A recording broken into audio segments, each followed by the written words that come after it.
action. Once upon a time, there was a man who owned a mill. All day long, he worked at the big stone wheel, grinding wheat into flour for baking. The miller was sure as a Turk's mouse. He dreamed of a brilliant future for his beautiful daughter. One morning, the king's carriage passed by the village in a grand procession. The miller began to boast and brag about his daughter and said, "My daughter is not only beautiful and intelligent, why she can spin straw into gold." Now the king was very, very fond of gold. So he ordered his carriage to stop and said,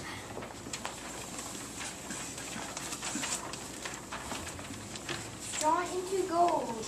Why, if you say it's true, I will marry your daughter and make her my queen."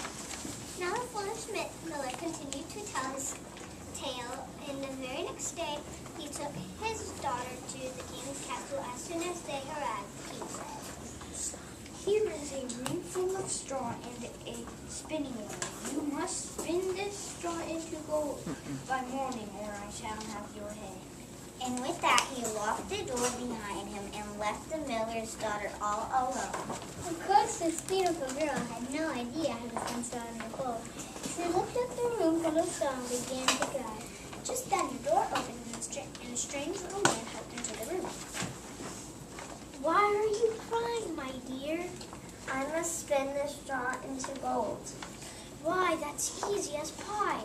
"Do not tease me. I cannot spin straw into gold. It is impossible." "It's possible for you, but not for me. What will you give me if I spin this straw into gold for you?" "I shall give you my necklace if you promise to help me." The little man took the necklace and sat at the spinning wheel. In no time, all the room was filled with gold. Next morning, when the king opened the door, he was overjoyed, but he was also greedy. He filled an even larger room with straw and demanded that the miller's daughter spin the straw into gold. Once again, she began to cry, and once again, the strange little man appeared and offered to spin the straw into gold. For a price, of course. "I shall give you my ring if you promise to help me." The little man took the ring and began to spin the straw into gold. When the king opened the door the next morning, he gasped in delight. He put the miller's daughter into a huge room filled with straw and demanded that she spin the straw into gold. Once again, she began to cry, and once again, the strange little man appeared and offered to spin the straw into gold for a price, of course. "I have nothing left to give you. I already gave you my ring and my necklace." "Then promise your firstborn child." "I can never promise such a thing." "Very well, it is your choice. I will not help you." No choice did the miller's daughter have. She agreed to give the strange little man her firstborn child. So the strange little man spun the straw into gold, and when the king opened the door the next morning, he was overjoyed. He married the miller's daughter in a joyous celebration. Time passed, and the new queen forgot all about her promise to the strange little man. When she gave birth to a beautiful child, the strange man appeared and said, "A promise is a promise. I have come for the child." "Please do not take my child. I shall give you any treasure in the kingdom."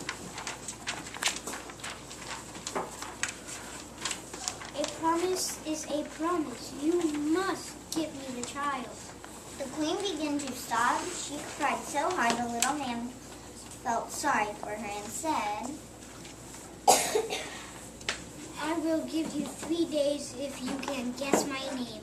In that time, you can keep your child." The queen thought and thought. She could not sleep. When the strange little man returned on the third day, he said, "Well, my queen, what is my name?" "Is it Michael? Is it Matthew? Could it be Devin? Ha ha ha, you will never guess my name. Could it be Golden Nose? Could it be Dumpling Bottom?" No, no, no. I shall give you 1 more day to guess my name." Now the queen thought and thought. She held her beautiful baby and began to cry. Just then the king walked in and said,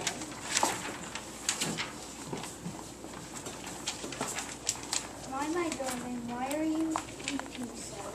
"Oh, I suppose it's a change in the weather, my tear? The queen could not bear to tell her husband the real reason for her tears. The king did not like to see his wife so sad and miserable. He decided to tell her a tale to cheer her up.